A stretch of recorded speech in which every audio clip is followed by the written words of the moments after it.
Hello, IFTA attendees. Thanks for being here. So this is going to be a wonderful session. We are very excited. I am Daniel Ash. I am the CEO of Journeyfront. Journeyfront's an intelligent hiring suite that specializes in reducing turnover. We work with a lot of distribution centers like KeHE and otherwise on their toughest labor challenges, turnover being right there at the top, as evidenced by how many people are here. And I'm honored to be joined by a close friend and colleague. We worked together for several years now, Ed Crowe, and I'll let Ed introduce himself also. I appreciate the honored. Thank you. Ed Crowe, Vice President of Talent Acquisition and HR Strategy at KeHE. So looking forward to discussing this topic with Daniel. So today what we're going to talk about is the impact of workforce turnover on our organizations and why we often underestimate or undercalculate that impact. And we're then going to talk about how do you understand turnover. It's such an important topic and yet often a misunderstood topic. So we're actually going to delve into the research on workforce turnover, perhaps research you've never had available to you, and talk about what drives workforce turnover. And then we're going to talk about what to do about it, the most important part. All right, we have turnover. What do we do about it? How do we move the needle on reducing turnover? Turnover is a big issue, obviously, that as evidenced by the number of people in this room. The Department of Labor did a landmark study where they estimated that to replace one employee, that costs about 30% of that employee's fully baked annual salary. Just one employee. A worker leaves, you're going to have to pay end to end from the moment you start processing their paperwork, sourcing, screening, hiring new people, onboarding, training, about 30% of that annual salary. So even a $30,000 salary, which is probably lower than many of you pay, can be upwards of $10,000 per worker to cover the cost of having to replace that person. So that's why this topic really should matter to anyone that manages a large or even frankly small workforce. What's included in those costs? Certainly tangible turnover costs that your teams are very familiar with. Cost to cover for that departure, so you got to pay overtime if you're understaffed, and that can be very expensive. The cost to source, screen, and hire not only that person, but the many applicants you have to go through to find that one person. The cost to onboard and train that new hire, and then the cost to ramp that hire up to productivity. Now, this is what's included typically in that 30% number of what turnover costs.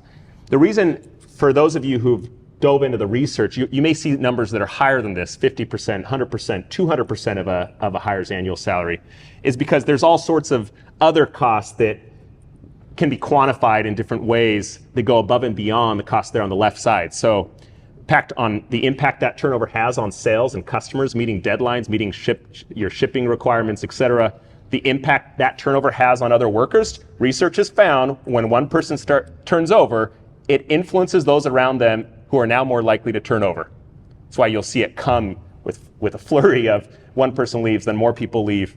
The impact it has on leadership, supervisors, not just having to deal with those turnover problems, but all the side effects, downstream side effects of turnover, and the impact on your brand even.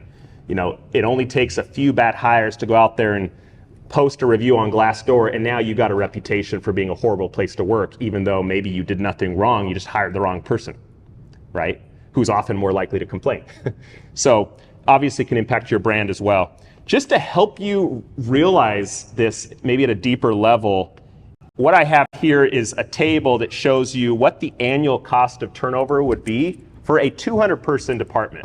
So let's say you have 200 warehouse workers or drivers or manufacturing production workers, whatever. What you see here on the left side is what you would pay these people in a year, including salary and benefits. On the top would be your annual turnover.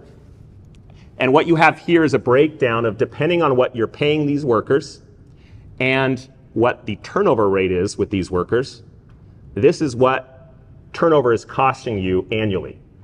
Reminder, this is a 200-person organization only. So if you have 1,000 workers, times this by 5, If you have 5,000 workers, times this by 25. The number gets very big, very fast. Now, why don't we make a bigger deal out of it if it's truly this big? Can you imagine if every year your organization burned, $2 million in cash? Your CFO would lose his mind. The reason we don't make even a bigger deal out of turnover than we do, well, one, the number's so large, it's almost hard to quantify. But two, the bigger problem is this cost is spread out over many departments. And if you want a problem to not be taken seriously, you spread out the responsibility over many departments, and you have a very significant challenge on your hand where everyone's kind of pointing fingers elsewhere, if they're even quantifying it at all, because that takes somebody taking a step above all those departments and actually summing up the costs across every department, because each person in their silo may only see a subset of that cost. So this is a significant problem, significant cost. That's why you're all here, to help you understand at a deeper level how this cost moves with a worker through their journey end to end from applicant to termination at your company. This is a chart that we've often shown that really helps people grasp tangibly where these costs are occurring. So what we have here is along the x-axis here, you have negative value creation and positive value creation. And we're going to map out the journey of a candidate to hire based on whether they're producing negative or positive value for your organization. So when you start, a worker leaves, obviously there's a little bit of cost processing that paperwork, et cetera, but you start sourcing and screening new applicants. And for every one applicant that you actually ultimately hire, sometimes you got to source, screen 5, 10, maybe even 20 applicants for that one person. But still, the cost of that, paying to post on Indeed or job boards or staffing firms or whatever, the cost of your recruiting team going through all those resumes and applications, it can add up on a per hire basis, still relatively small. Once you actually have your managers coming off the production floor to do interviews with these people, the cost starts to grow. Now they're actually spending, half an hour, 45 minutes, an hour of their time performing an interview. Once you hire them, you have HR managers processing new hire paperwork, you have costs of background checks, et cetera. Here is where the cost takes a nosedive. Once you hire that person, you now are paying that person's salary and their benefits, not to mention all the other costs of a trainer and things that you have to, pay to have that person employed with your organization. That number adds up significantly once they're actually in seat at your company. Now, once they go through onboarding and training where you'll notice, producing zero value so far, they've been nothing but a net cost, net value destruction. Then at some point, you move them to the actual production floor and they begin to ramp up and produce value for you and move into the break even, the green, for your organization. At some point they do, right? How do you know this? Because why would you pay a worker that's not producing value at all? At some point they move into that green area, but it takes time. Some organizations it takes 3 months or 4 months or 6 months for them to actually be net positive value creating for your organization. Now these numbers are just based on a study we did working with one particular client, but the numbers we often see are similar plus or minus to in terms of the negative value lost, i.e. costs, or the positive value created over time, such that it would probably mirror what your organization is, give or take. To think about this problem even more so, you'll notice the biggest pull on productivity for your organization is what's in the purple, or I guess pink, area here. It's not only the costs you incur of a worker that's not yet producing positive value, that's being onboarded, training, ramped up, but also, so that's below the line, but also that area above the line, which is the lost productivity that would have been incurred this entire time had the worker that originally left never left. That's why turnover is such a big deal. And if you have significant percentages of your workforce turning over, especially in those first few months, your organization is far less productive than it otherwise would be if you were sustaining a high retention rate. Now, just to break this down a little more, if you divide each of those groups into subgroups and kind of lay it out on a table like this, where you have each phase, you have the time period approximate, varies company to company a bit. Then you have the cost to the company, the value being created, and the net benefit. You can see that not all turnover is created equal. Some turnover is way worse, way more expensive, way more destruction causing than other turnover for your organization. Now, the reason it's important to understand this curve is because you have a lot of people, and I have probably heard this at least 50 times, where they say, we don't really care about our turnover in the first month, first 2 months. You know, that person is easy to replace. What we care about is the worker that left after 2 years or after 4 years. So a lot of organizations will say, this is the only turnover we care about. But what they forget is that was a positive outcome. This worker came in, they stayed a year or 3 years or 10 years, and they produced every year, added up, a significant amount of value for your organization. That scales. You keep doing that, and a person comes, stays for a year or 5 years or whatever, they've left you with a significant amount of value creation. That was not a negative outcome. Now, that's the business unit side, the manufacturing or warehouse leaders or leaders over drivers, whatever. The HR team and the talent team often only focuses on this, sourcing and screening and interviewing and hiring. So they say, we've got to get really efficient at driving significant savings on that $150 or that $200, which is great. Yes, if you can incur savings, do it, but not if you're ignoring the significant costs that come from less accurate, less effective hiring, right? So you got the warehouse leadership or the business unit leadership worrying about those long tenure turnover people that actually are positive outcome. You got the hiring teams focused on the front end, the minor costs comparative to the turnover, and nobody's focused on this middle group, which is the most expensive group for an organization. Now, more importantly, for every one hire that makes it a year, you have 12 hires that come and go in a month. Think about that. For every one hire that makes it 5 years, you have 60 hires that come and go in a month, right? One hire, 5 years. Now, we could keep going, right? Think of a hire that makes it 10 years, 50 years. The value of that hire that makes it, that stays for a long period of time, and the cost of that seat that's constantly rotating every month or every 3 months are significantly different. I don't know if any of you saw this on YouTube or social media, but there was a video clip of a woman that was retiring from Walmart after, I think it was maybe 40 years. And she actually went on the loudspeakers. Anyone see this? I've seen some nods. And she said, you know, ladies and gentlemen, this is, you know, Barbara Ross, employee number X3275. I'm now, after 40 years working at Walmart, I'm signing off of a job well done, you know, and of course all the shoppers are thinking, what is this lady talking about? It's like she won the Nobel Prize, and you could tell she was very proud of her work, right? That lady was an amazing hire. She lasted 40 years, 40 times 12, 480 hires came and went and left in the first month in that same seat. Think of how much value she created for the organization. Not only that, but people turned to her, all the knowledge she had, right? That is what an amazing worker looks like from a retention standpoint. These people are incredibly valuable.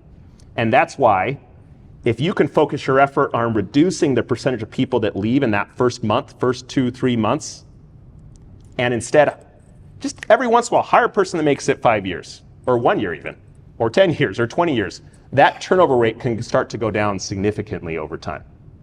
Now, the last thing I want to point out before I turn over to Ed to talk through how they dealt with some of the turnover problems that they had, I just want to ask, how many of you have seen this phenomenon where you lose a lot of people in the first month or two, couple months, but if they stay past, I don't know, each person's time period is different, 6 months or a year, they tend to stay for a whole lot longer. Raise your hand if you've seen that phenomenon.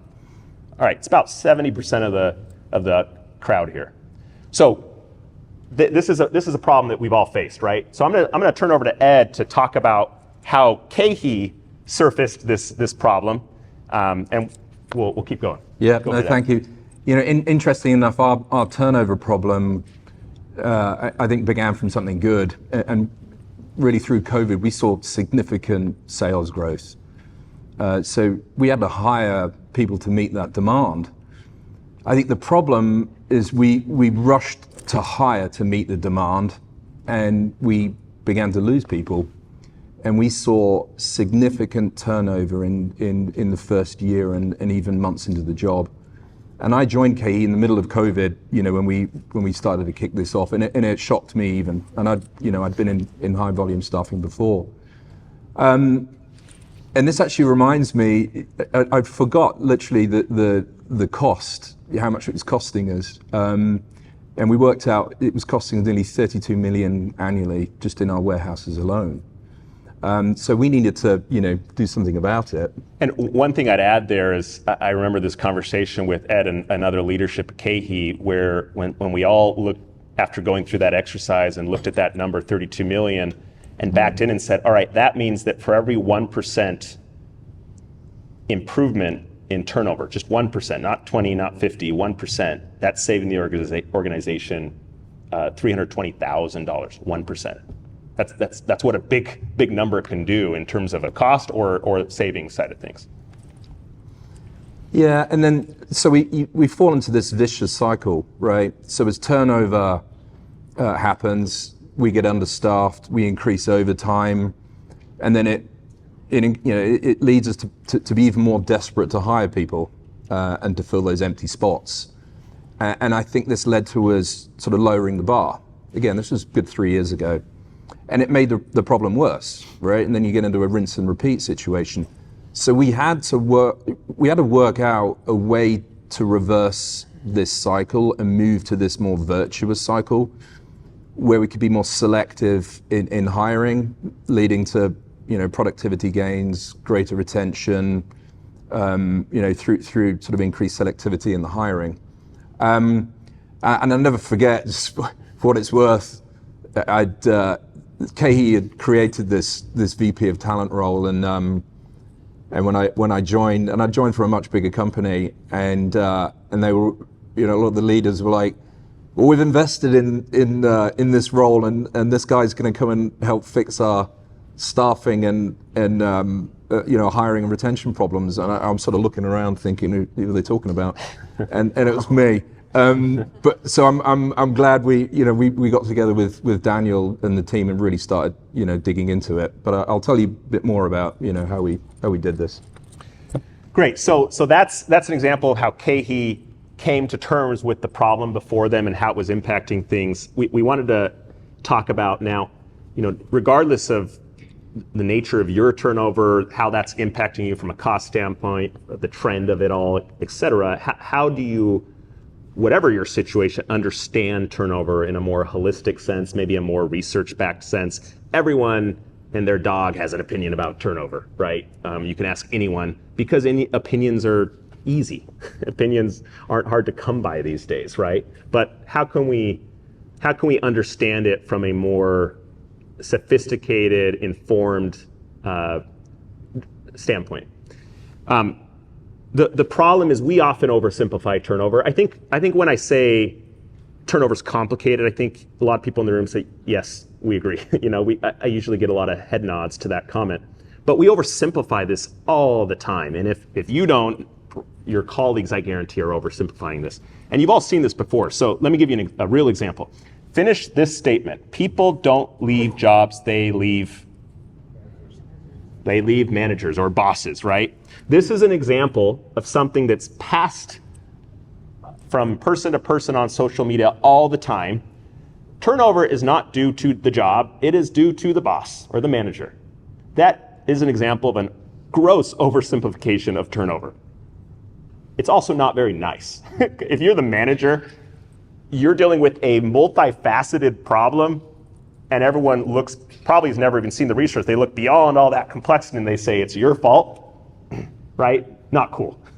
So this is an example of oversimplifying this problem. It's not, now to be clear, the boss does play a role, the manager plays a role, but it's not the only factor, right? Now, you've all seen your own version of this in other areas. So our high turnover is because we don't fill in the blank, pay enough. This is just a high turnover job because of X, right? Whether it's pay, whether it's another one thing, just by virtue of saying turnover is about this one thing, we have oversimplified turnover. It is not just about one thing. Turnover is about many things.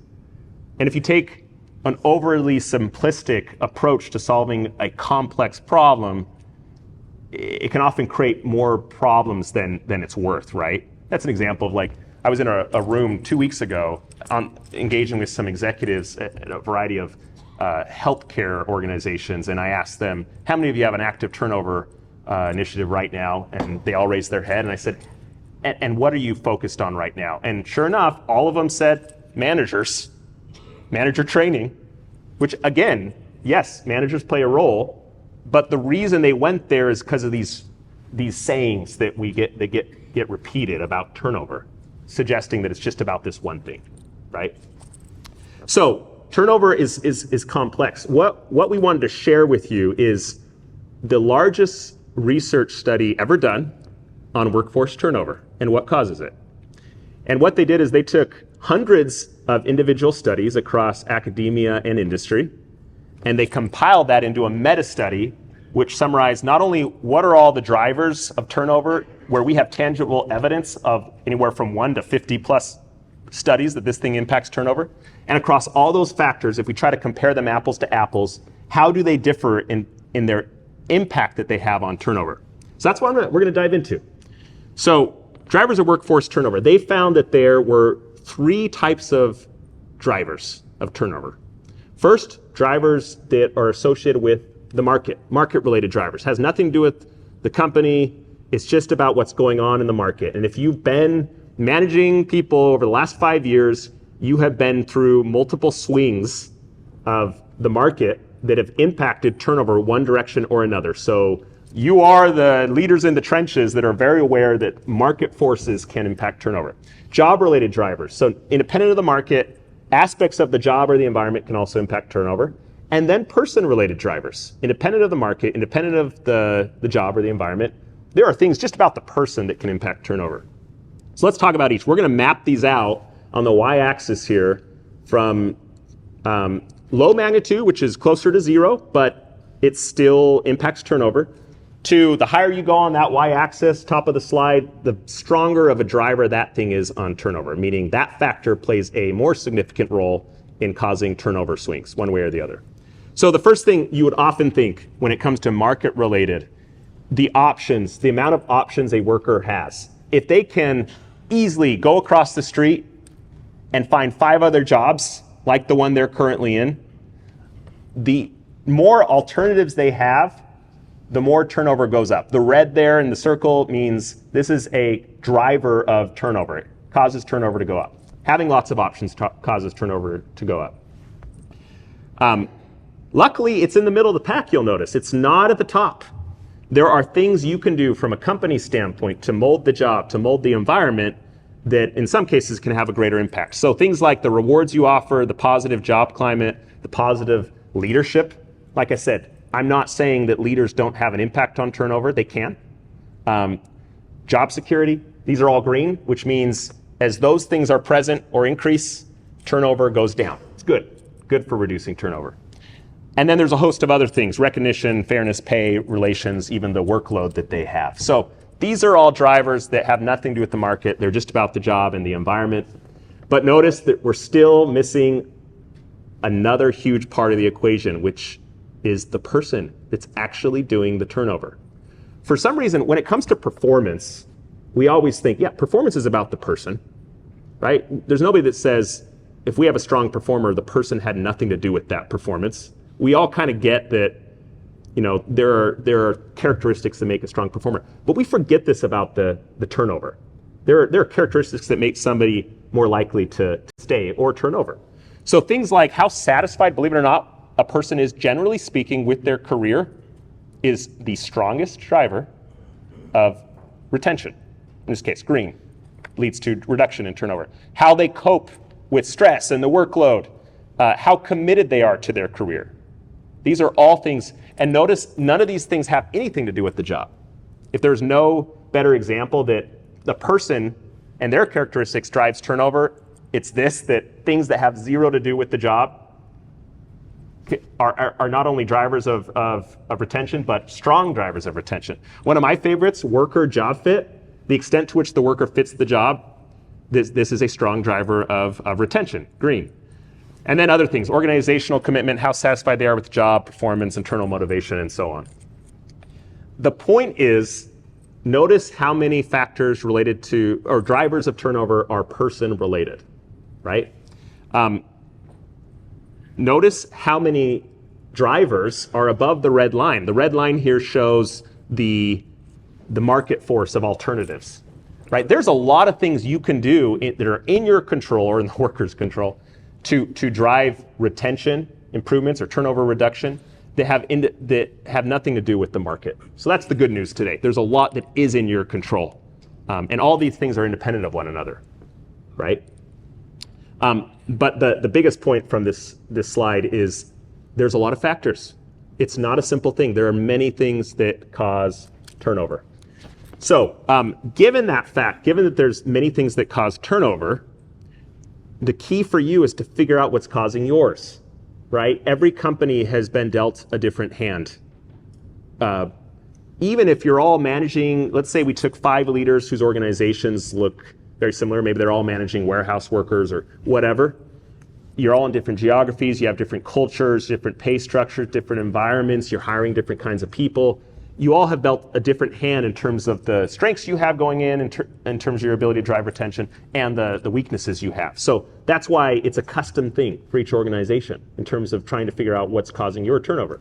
And there's many approaches, and we're not going to spend a ton of time on this in terms of like data-driven approaches, but certainly there's a lot of things you can do to try to have some data around what is causing your turnover. Exit surveys or interviews, manager-employee group panels to dive in. You want to get out of your own head and the views you might have and try to get a broader perspective. Satisfaction surveys, before the person leaves, the advantage of that over exit surveys is if you collect the data before the person leaves or even before you hire the person, which is hiring analytics, you can get a whole lot more data than just trying to chase down people that have left and figure out why, right? Regardless, you're going to spend so much money replacing that worker and in aggregate across all the workers that it's worth investing to figure out what's going on, whatever your approach, because of the potential savings in addressing the problem. Real quick, how many of you are doing exit surveys or interviews today?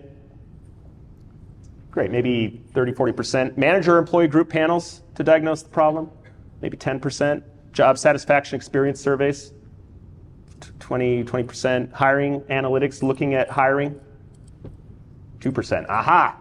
This is the area that's often forgotten. The person 2.2%. That's right. This is the area that's often forgotten. We'll talk about that. So I wanted to turn it back over to Ed to talk about their own work to diagnose their problem and what they did. Thank you. I actually think KeHE's a very data-driven organization. I was pleasantly surprised when I joined 3 years ago. Huge amount of data. And what I realized is we were actually tracking insights on the experience of our associates and whether we were living up to the promise that we'd offered them. And here is a breakdown of how our associates ranked their satisfaction. And what we found, like a lot of organizations, right, some areas we're doing really well that we're very proud of, and there are other areas where we scored lower, that we could improve on. And we could have just focused on improving those areas related to the job and environment, especially those highlighted at the bottom. And actually, we've done an amazing job, in particular in the last year, in even more emphasis on looking after our people. But we really need to put some focus on, selecting and hiring. But what was interesting is when we double-clicked into these numbers, we found that it was telling us 2 different stories. So for some workers, they're either dissatisfied or indifferent, right?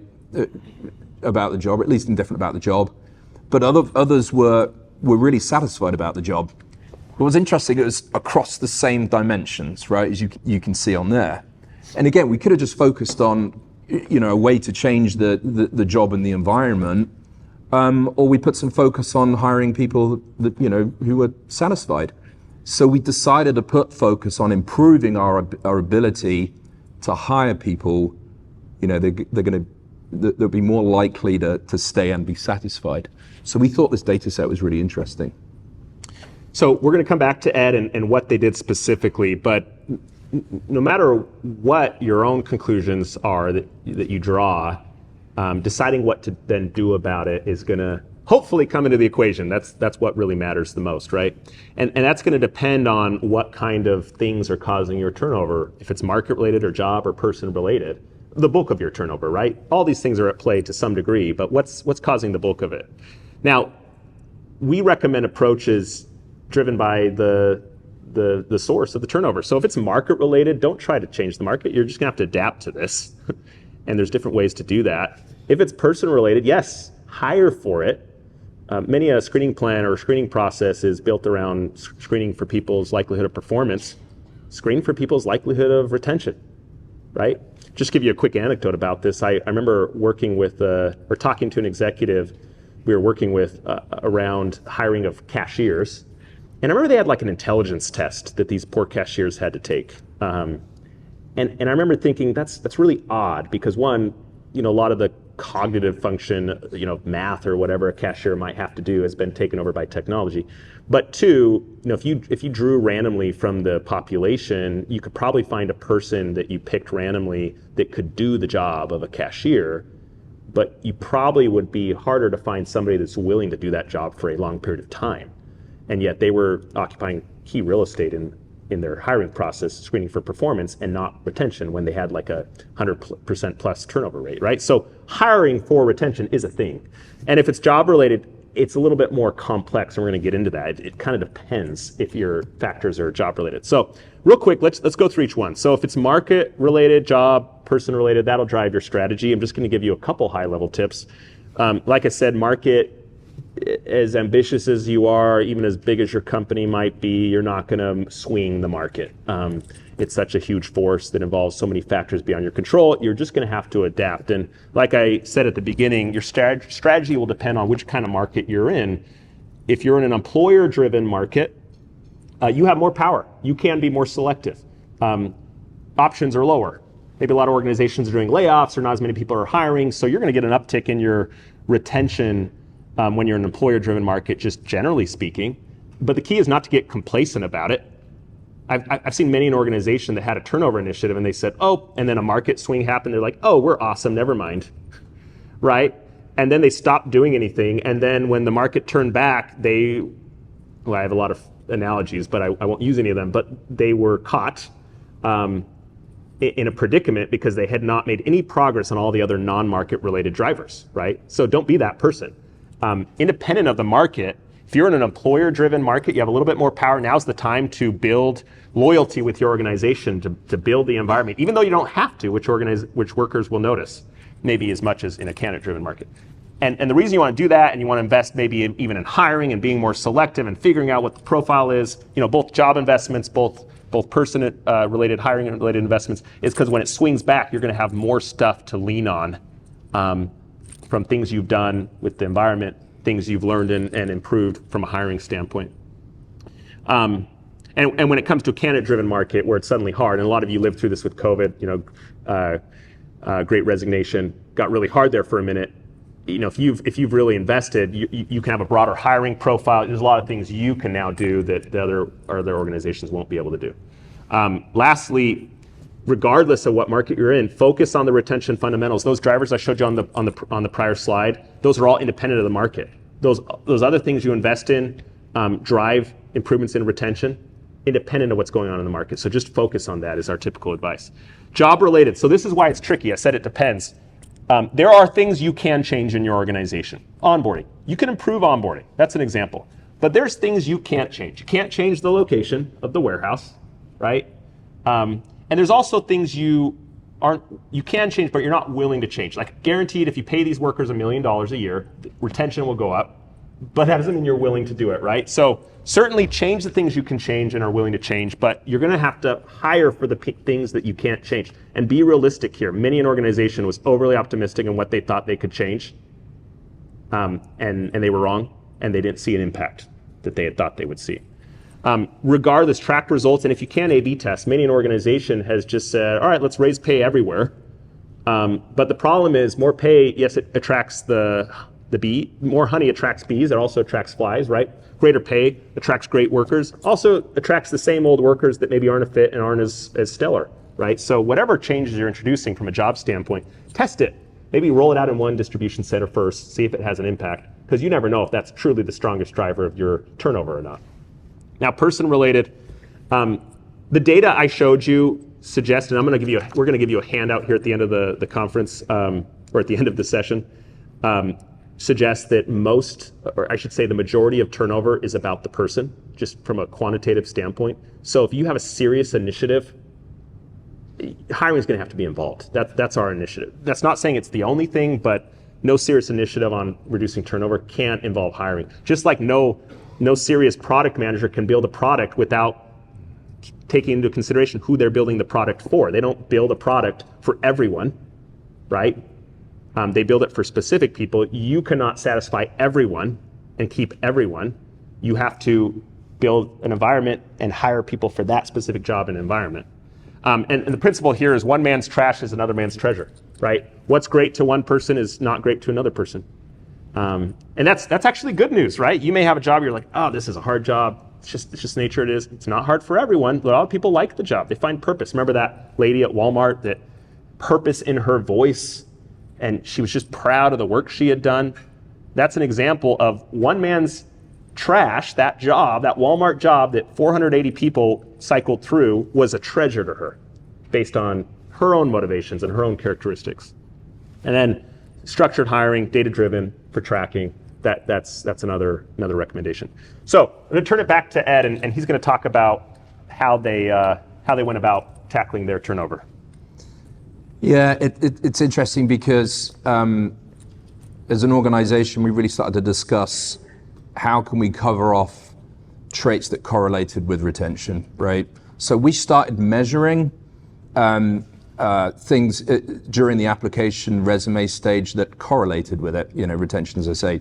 And then we used job fit assessments to measure those traits, again, that correlated with retention. This has evolved even more now because we look at performance and pick accuracy and so on. But then it was all about retention because that was the issue. And then we probe candidates for retention drivers through the phone screen, interview pre-screens, and then hiring manager interviews as well. And there's some examples on here. And it was giving us some really, really interesting data. And I think, if I can move to the, let me move to the next, what was fascinating, we digitized all the steps in the hiring process. And that made a huge difference. When I first joined, I was doing my onboarding. I went to every DC that I could get to get onto the ground and really understand, how we did things, just learn about the business, but from my point of view, the hiring process as well. And what I found is though everybody was actually doing something different, right? It wasn't quite Wild West, but people were writing notes, notebooks. They were not documenting, as much as they should. Different views, different perceptions. And when we digitized it, it forced us to get really buttoned up and consistent throughout the whole process. And the outcome of that is we started to hire better, like within the month, right? And I was a bit worried at the beginning because I thought, hang on, this is becoming so successful so quickly, people are going to start questioning it, right? It's almost too good to be true. But yeah, digitizing it and having a standardized process was huge. Obviously adding the assessment and so on. But the using the feedback loop to keep validating essentially, our views and our hypotheses on, it's still working, was fascinating. In my previous employ, we put in hiring automation, right? Chatbots that candidates could talk to that would then schedule their own interviews and so on. But we didn't really have any data behind it, right? It was okay. We're reducing steps in the process. We've got no idea who actually does a better interview. Is it a recruiter? Is it a hiring manager? So this really helped us sort of understand, which steps are more effective and areas we could take out when we put in automation. So it was a big takeaway for me. Yeah. So as a result of this, we saw like a 50% drop in turnover over that 2-year period. Right? It's like $15 million in savings. And we're all about lean methodology, lean thinking here, right? So real focus on waste. And we saw significant improvements in the percentage of those hires staying past that onboarding and that ramp up, right? Which also meant a significant greater percentage of hires were making it, fully ramped and beyond, and therefore a lot more productive. So ultimately this meant we had, we didn't have to hire so often, and we could start raising the bar more fully when we were hiring, right? In addition to focusing on all sorts of other compelling initiatives. So it really made a difference. So what we want to do in the last section here is just share a couple example insights of what KeHE learned along the way in the journey of tackling their turnover and getting more data-driven in the hiring process and so on. Yeah, one of the we have this thing we started to do called myth busting, right? You think this is the case, and then it turns out the data tells you something different. And one of the first ones was pay. So we heard from a lot of our managers that we don't pay enough. But when we started to track this by measuring the desired pay with applicants, we found that some candidates who desired pay with less than what we paid stayed at much higher rates. If you want to move to that next. Yeah.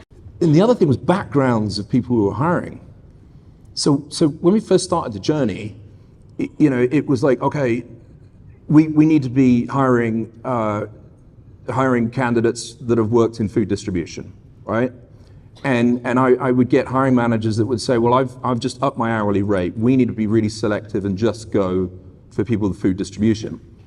Well, it turns out that we were pulling that much data, and we found various backgrounds that led to better retention outcomes, especially other physical jobs, right? Like, if you do a 10-hour shift in a fast food restaurant, it's pretty hard work, and it started to turn into a predictor of success, that type of background, and construction and landscaping as well. So it helped us sort of, challenge those previously held myths. And the other one I always found fascinating, and I always thought is we're better off hiring somebody that's already working, right? They're going to be a high quality candidate. Well, the data we were pulling was actually suggesting otherwise at that time. It's not actually the case. So the level of myth busting was incredible. And I learned a lot from it. Yeah, and just to call out two things on this data, a lot of awesome leadership conversations looking at the data. It's the value of data, right? Anyone can have an opinion, and there's a saying, without data, my opinion's always better than yours, or your opinion's always better than mine. That's the value of data, right? It can have us sit on the same side of the table and look at this together. So earlier we said 1% improvement in turnover was $320,000 in savings. So that's 1%. 10 to 33% higher, or 10 to 50%, which is the prior slide, that's a big deal. If only 1% improvement in retention is $320,000 in savings. The other thing was this whole point about one man's trash is another man's treasure. KeHE in their application, they have a question, are you willing to work in a cool temperature, right? And can you lift over 50 pounds, right? some workers say, oh, that's so hard. If you're coming from construction, lifting over 50 pounds, no big deal. Heck yeah, that's awesome. Or, you mean I get to work with a roof over my head? I don't have to be out in the sun, right? That's an example of people coming from food distribution, maybe a little bit more entitled. They saw it done one way or another. But people coming from construction, this was an amazing job to them because the characteristics of the job they were coming from were harder and worse than the characteristics of the job they were going to. That's their treasure, whereas another person with maybe previous food distribution experience, it was their trash. They'd come in, they'd leave in 2 months. So that's the power of this. Just to show you a couple last things, Ed mentioned the job fit assessment. We were able to use a multidimensional job fit assessment to identify, is there a profile, are there traits that make somebody more likely to stay in the job? And we found being high in self-regulation, being high in determination or grit, and being a little bit lower in how you value work-life balance, and yes, not low, but a little lower, statistically a little lower in ambition, was associated with a 4x higher retention rate. People that matched this profile, 61% stayed past 120 days. People that did not match the profile, only 15% stayed past 120 days. So this is the power of traits in terms of screening for those types of traits that drive fit, as opposed to just the background of the person. And I know you had an example on that. Yeah, I'll never forget. Frankly, I was a bit skeptical when we started doing it, and I went to one of our DCs, and I was really interested to work out, a profile of what a really good, selector is all about. And I asked some questions, and they said, well, this lady here, she's now 18 months in, was the sister of referred in and had been a pizza delivery driver for the last 3 years, right? Because it gave her flexibility with family and everything. And I said to Daniel, I'm like, really? How are you supposed to assess for that? I mean, it just made me really skeptical. And that's why I think experience isn't the end all and be all, right? It's our traits. And yeah, not every pizza delivery workers will stay and succeed. But I think the key is to finding those underlying traits that made that former pizza delivery driver such a great fit. Yeah, the point, not all pizza drivers are going to stay. Yeah. It's what made that person fit the job and what traits made them love the job. And some pizza drivers may have those traits, and some people from other backgrounds may have those traits. So real quick, lastly, the interview. Ed mentioned they were digitizing the interview. They were tracking every interview score, every question, and what questions were correlated with retention and performance, and which were not. And they found a lot of questions that the hiring managers or recruiters had strong views. These are good questions that had zero data. In fact, some of them actually scored candidates, the worst hires scored high on those questions. And here's an example of a question that they found that scored high with retention, meaning what you see on the x-axis is they're literally the scores associated with all those hires, the little blue circles there, on a 1 to 5 scale on that question, and the y-axis is how long they stayed in the job, in this case 0 to 25 months, because they launched the interview guide 25 months ago. But you can see this is a question. People that scored higher on this question tend to stick around a whole lot longer. And that's the power of digitizing that process. So we want to recap, and then we have a few minutes, want to leave a couple minutes just for questions. So in conclusion, look, turnover is expensive, but you can fix it. There's things in your control, whether it be hiring related or job related. It requires a data-driven approach and holding people accountable. It's worth the effort to replace that vicious cycle Ed alluded to with a virtuous one. And the advice is just to take it one step at a time. So before we turn over to questions, Ed, anything you wanted to add? No, it's just on that previous side, it just reminded me on the whole interview questions. I think it really started to take off with us and start to do well when we really sort of start to co-design it in many respects. With some of our distribution center leaders and our hiring managers, because that's some great inputs, right? We would look through the questions and they would say, well, actually, I think you should be asking this question, right? So we go, okay, we'll update this interview guide and we'll see whether that question is actually a predictor. And it was a great way of getting, buy-in and understanding and so on. And I think we've evolved and co-designed things since, right? we looked at the data set as an overall enterprise, but now we're focusing on specific, DC by DCs, right? Because you've got different personalities, different work locations, and so on. So I think that's been very exciting to watch the evolution of that. I always try and give something back in these situations, and what I think we should have done a little differently. I think we were right to push it out so aggressively and get it moving because we needed those data sets, right? We needed the feedback loop to start working. In hindsight, I'd have probably slowed just a little bit and worked on even more education, giving it the why behind it, right? I think sometimes it's quite easy to have a directive from head office to go, this is what we're going to do, right? And that was a miss, right? So I think if you ever look at doing that, really sort of do it from the ground up and make sure that the process is easier, right? It's easy in what they've already done, and show, in terms of previous recruiting process, show them how much easier it is and the why behind it. Because, we're getting there now, but it could have, it could have been even more successful, I think, and it's been hugely successful. Don't get me wrong. So there's a few things, and again, it's related to something I said earlier. If your HR teams are looking at putting automation into the hiring process, having some good data that shows you which parts of the process are more predictive than others, right? So we may look at it and go, okay, the hiring manager interview isn't actually a very predictive part of the process, but the recruiter phone screen is. Right, we keep the recruiter phone screen, not the hiring, or the other way around. Or we really rely on the assessment on the front end. That's an amazing predictor. So those are a few ideas. Yeah. If I was going to give you any takeaways. Great. Well, we have a couple minutes, and because we got 20 minutes till the next session starts. So we want to open up for any questions. Before we turn it over to any questions the audience has, first I'm going to have a colleague of ours. We want to give you a leave behind. This is a summary of all the drivers of turnover, and I'm going to have a colleague pass those out for those that didn't get the handout. So my colleague over here, Braden, if you could start passing those around the tables. And what you're going to see is all the drivers listed, whether they're market, job, person, the definition of those drivers, whether they're positive or negatively correlated with turnover, and then the impact. It's ranked from top to bottom. So I'll let him start passing those out. This is our contact info. Come see us. We're at booth 937 as well. Ed and I will be here first part of the day, and my colleagues in blue will be here all the conference. And like I said, booth 937. There's some additional resources if you scan that QR code.